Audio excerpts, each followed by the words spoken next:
வணக்கம் மக்களே. நான்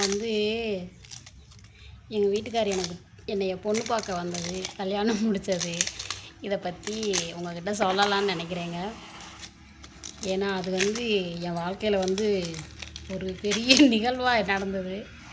அதனால் உங்கள்கிட்ட பகிர்ந்துக்கலாம்னு நினைக்கிறேன்.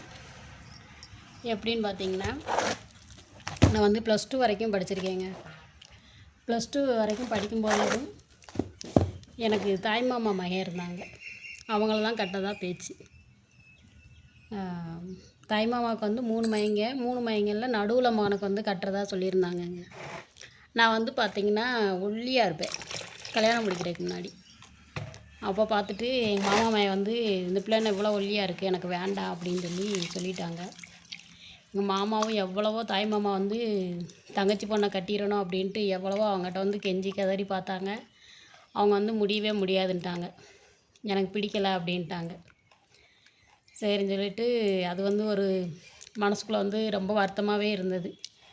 நான் ஆசைப்பட்டேன், மாமா மகனை தான் கட்ட போகிறோம் அப்படின்னு சொல்லிட்டு.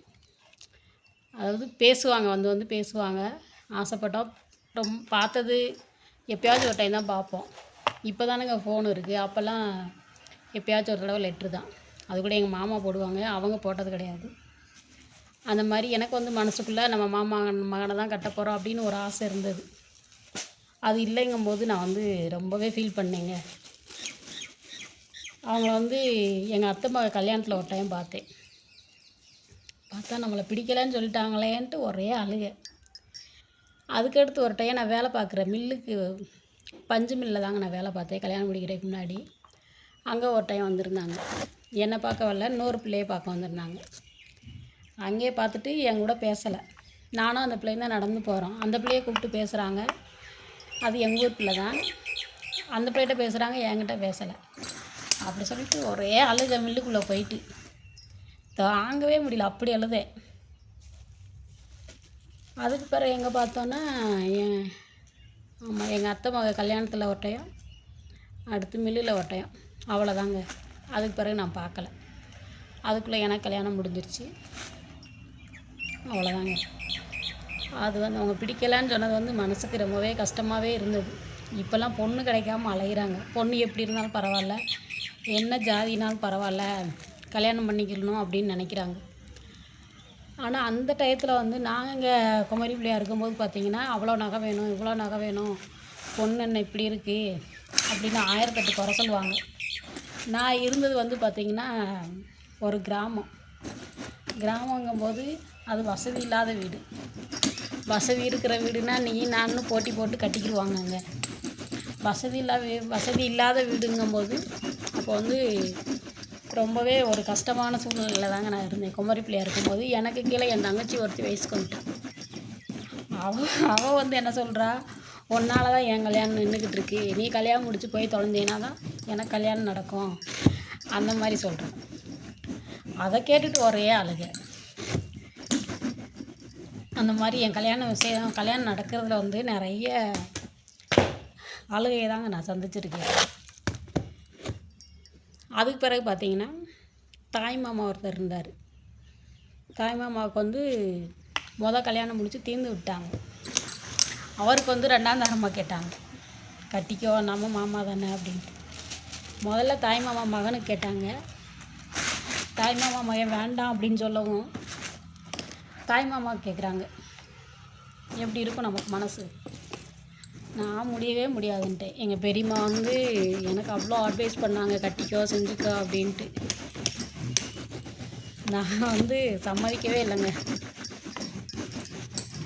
பிறகு ஒரு டயத்தில் பார்த்திங்கன்னா, சரி என்ன செய்ய, நமக்கு அப்பாவும் சரியில்லை. அப்பா குடும்பத்தை கண்டுக்கவே மாட்டார். அவராட்ட வேலைக்கு போகிறோமா, நல்லா தண்ணி அடிக்கிறோமா, நல்லா ஜாலியாக இருக்குமா, அந்த மாதிரி.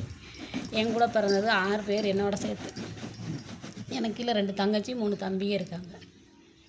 இவங்க என்ன செய்வாங்க அப்படின்ட்டு அந்த 2ஆம் தரமாக கல்யாணம் பண்ணுறதுக்கு ஒரு வழியாக எங்கள் அம்மாட்ட சொல்லிவிட்டு எங்கள் அம்மா மடியில் படுத்து ஒரே அழுக.